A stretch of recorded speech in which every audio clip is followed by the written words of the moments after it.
Buti kuya, hindi mo pa pinuntahan mga barkada mo. Kaya na, sinatawag pa ako. Oh, mga anak, nasan yung kuya nyo? Pumasok po sa trabaho, tay. Ah, ganun ba? Wala ba siyang iniwan ng pambayad ng kuryente natin at tubig? Ito po tay, nagayon po siya sa akin. Dito na rin dami pambili natin ng ulam ng isang linggo. Oh, ba't ang konti naman yata nito? Huwag niyo munang bayaran yung kuryente natin. Para may panginom ako. Huwag na munang balang bumili ng pangulam natin. Hindi po ba tayo mapuputulan ng kuryente niyan tay? Oo nga, tay. Ang hirap pa man din pag walang kuryente. Hindi yan. Di ba mag-sahod naman sa susunod na linggo yung kuya nyo? Eh, dito na lang tayo magbayad nun. Sabagay, sige tay, kami na balang mamili. Oh, ito yung pera. Maiiwan ko na kayo. Para makainom na ako. Kanina pa ako nauuwi. O bunso, babawasan ko na muna to. Para may paggusto ako sa basketball mamaya. Pati ba naman ikaw, kuya, papawasan mo? Sigurado magkukulong na to para sa pangulam natin ng sa linggo. Wala ka nang maraming sinasabi. Diskarte mo na yan. O sige, alis na ako. Sasabay na ako. Baka magastos ko pa to. O sige, tara na. Baka mauli pa ako sa laro.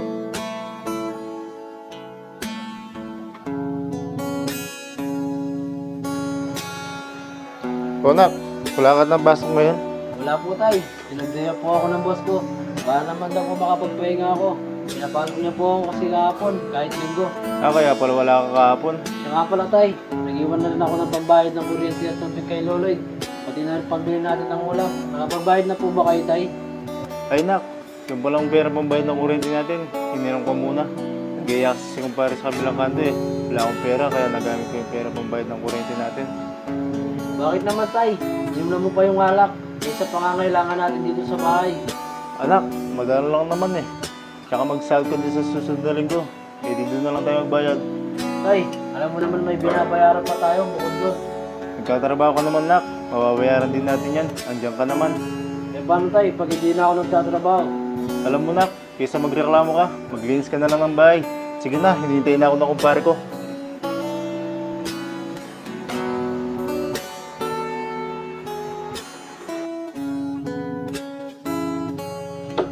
O kuya, hindi ka pala pumasok.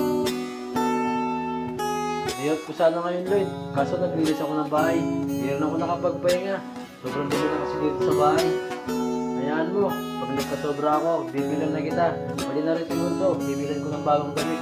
Sabi mo yan kuya. Salamat po, kuya. Di baling wala na ako, basta masaya kayo. Okay na ako dun. Salamat kuya. Ang bait mo talaga. Bubulayan mo pa ako. Sige kuya, kain na muna ako. Sige.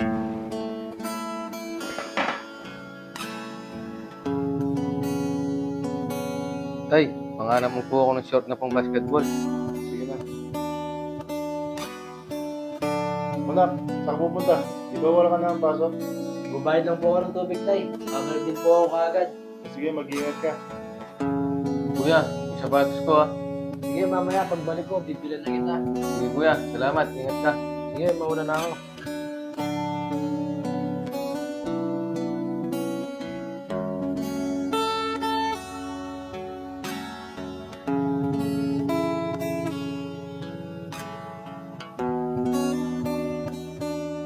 Kuya, tignan mo to. Galing maglaro. Wala naman panaman sa akin. Lloyd, Renz, ito yung mga pinangako ko sa inyo. Sana magastuhan itong mga pinamili ko. Ganda nito, ah. Uy, kuya. Ganda na ito ah. Maraming salamat ah. Wala po dito sa binigay mo, kuya. Gusto ko po. Di ba naman si tatay? Tay, wala po akong nabili para sa inyo. Ito, bigyan ko na lang po kayo ng pera. Yung sobra ko, pinabayad ng kuryente at tubig. Yun no, maraming salamat anak ah. O sige na, mauna na ako magpahinga. Pagod ako sa biyahe. Hindi ka na ba kakain? Hindi na po tay, bukas na lang po ako kakain. Sige na.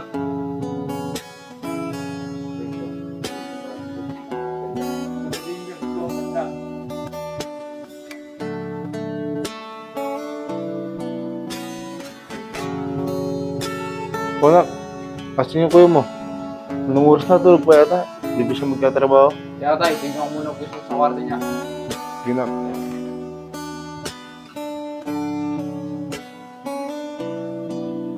Kuya! Kuya, gising ka na po. Anong oras na ba? Ako, late na ata ako.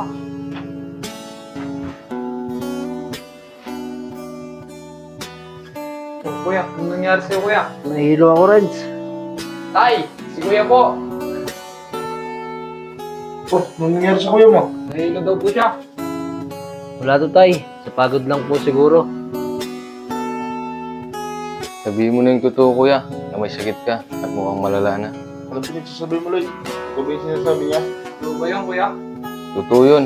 Narinig ko siya kagabi. Nung pupasok niya sa kwarto, may kausap siya sa cellphone. Tawagan ko nga sila.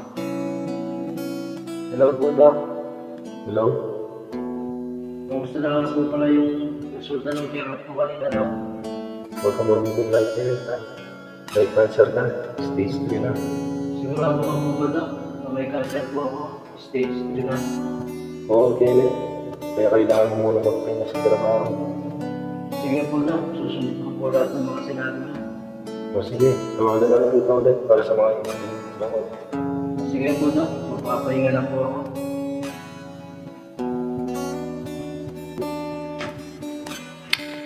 May sakit pala si kuya. Totoo po yun, tay. Kaya po ako natagalan kahapon. Nagpatingin po ako sa doktor at tinawagan ko po siya kagabi. Tinanong ko po kung ano po yung resulta. Oh, anong resulta anak? Ano ba sakit mo? May cancer po ako, tay. Stage 3. Kahapon ko lang po nalaman. Pero matagal na po ako may nararamdaman sa katawan ko. Ba't di mo agad sinabi sa amin ng mga kapatid mo? Oo nga naman, kuya. Bakit sinasarili mo yung nararamdaman mo? Kaya mo naman, kuya.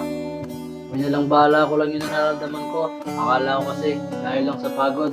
Tsaka ayaw ko lang na mag-alala kayo. Dahil alam ko, ako lang yung inaasahan nyo.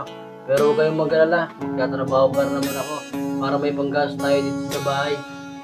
Pasensya ka na anak. Kung puro sarili lang namin inisip namin. Di ka man lang namin nakakamusta kung okay ka lang ba.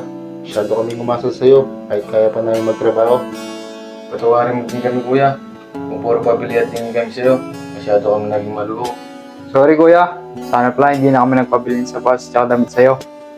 Huwag kayong humingi ng tawad sa akin. Hindi naman natin ginusto to. Ang importante sa akin na ibibigay ko yung mga gusto nyo. Maraming salamat anak ha. Dahil kami pa rin ang iniisip mo. Simula ngayon, di ka na muna magtatrabaho. Ako nang bahala sa mga gastusin dito sa bahay. Ako din, kuya. Maghahanap na din po ako ng trabaho. Maraming salamat sa inyo.